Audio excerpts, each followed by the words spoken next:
guess I'm going to start off with the big news of the day. Yeah. April has resigned. Can you kind of walk me through how that happened, why it happened? Was this her decision or yours? Walk me through it. Yeah, she resigned today. It was an amicable separation. We are super excited to announce an acting director in that role, Dr. Anthony Scott Morris. He is coming over from the state, where he is currently the director of water programs for DEQ, and to find somebody on such short notice who has actually had experience with our operation, but also with other water treatment plants, is actually really helpful too. He spent earlier in his career 4 years at the here at Richmond in our public utilities, and spent the 10 years in various roles, growing in responsibility and climbing the ranks in Chesterfield. And so, I was really pleased to have somebody to be able to come over and to fill the gap that April is leaving. And we have a lot of work to do moving forward, and so it'll be good to have someone providing leadership with expertise both at the local level in an operations standpoint, but also from the state level regulatory frame. I think it's it'll really help us move things forward. You mentioned you were happy you could find somebody on such short notice. When did you guys start talking to him about this job? Yeah, we have been having conversations as in the kind of 2 weeks following the initial event, and looking at what happened and how do we move forward.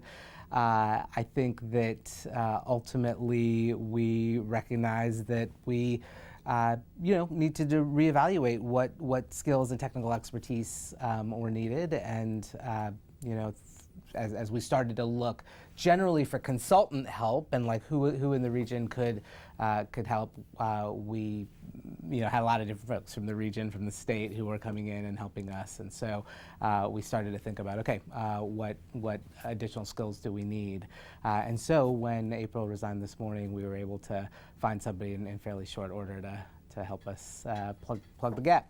And then I know yesterday you guys had another setback at the plant. Did that play into April leaving today?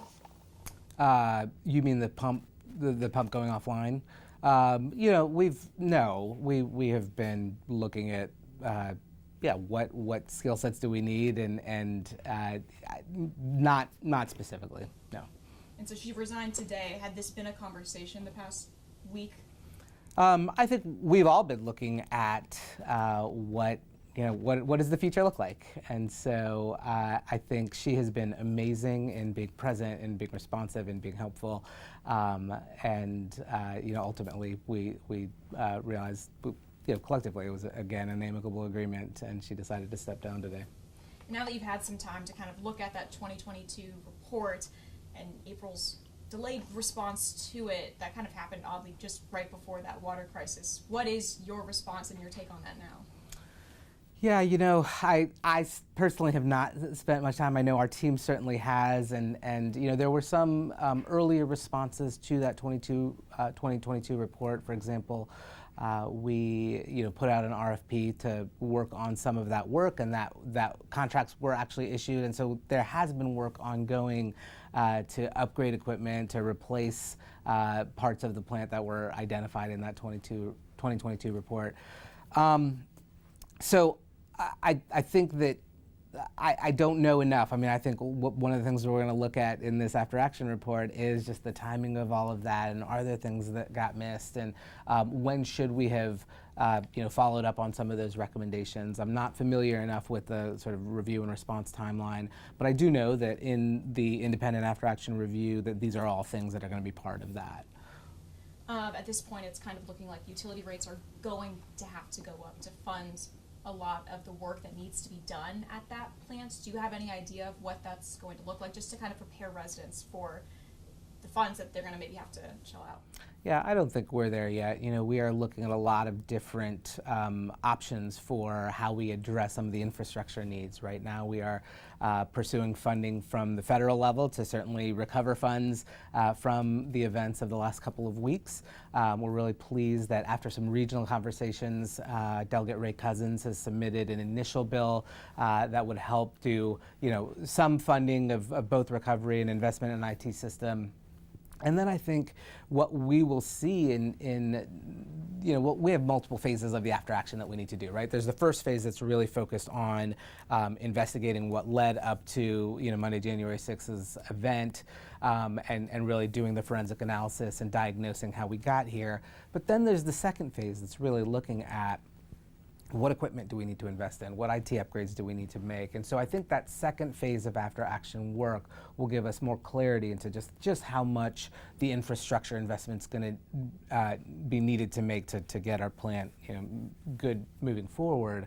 And we will be, again, looking to local, state, and federal sources of funding to shore that up.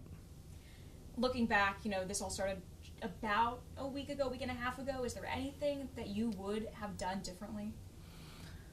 I was like day 3 on the job when this started. I think at the time that we found out about this, the things that went really well were activating the Emergency Operations Center, bringing everybody under one roof so that we could have really rapid, efficient communication. Perhaps I would have headed over to the water treatment plant a little bit earlier to really understand why we were having trouble getting that IT system connected to servers. I got there about 9 or 10 that night, and we had an on-site IT technician who was working on it, but ultimately we needed to call in external help that was coming over from Virginia Beach, and so possibly if that had been able to happen a few hours earlier, but again we were so far into it and there was a lot of different things happening. So I think the after action report will give me more clarity on what things I could have done differently and what things collectively the operation could have done differently. And I know the issue that happened, was it Tuesday with the plants? Or no, it happened overnight Tuesday into Wednesday, Monday to Tuesday, everything's a blur at this point. The most recent issue at the plant with the pump. Okay. What was the delay in getting that information out to the public? I don't think we were notified until late last night. Yeah, I think that there's been a lot of, the response to this has been very dynamic, right? We have had pumps taken offline, pumps going back online, pulling in backup pumps. And so, I think as I look back over the last week, what happened yesterday did not seem to be out of the ordinary, except that when we were cycling pumps on and off, the fact that we couldn't reconnect one of the pumps that had previously been working for us. So I just felt like, again, in full transparency, wanted to make sure that people had updates and knew, hey, this is happening. We're not seeing a drop off in the amount of water produced, right? We're still producing 65, 68 million gallons a day, and we don't expect there to be any changes. The reservoir, at least last night, was at 17 feet. So, my responsiveness there was really just wanting to be ultra transparent, give sort of a daily update on where things are at. And, again, I think what we did last night was more, hey, we want you to know what's happening and to reassure you that we haven't seen a drop off in water, and we've ordered backup pumps that should be online shortly. And we'll continue to do that throughout this response.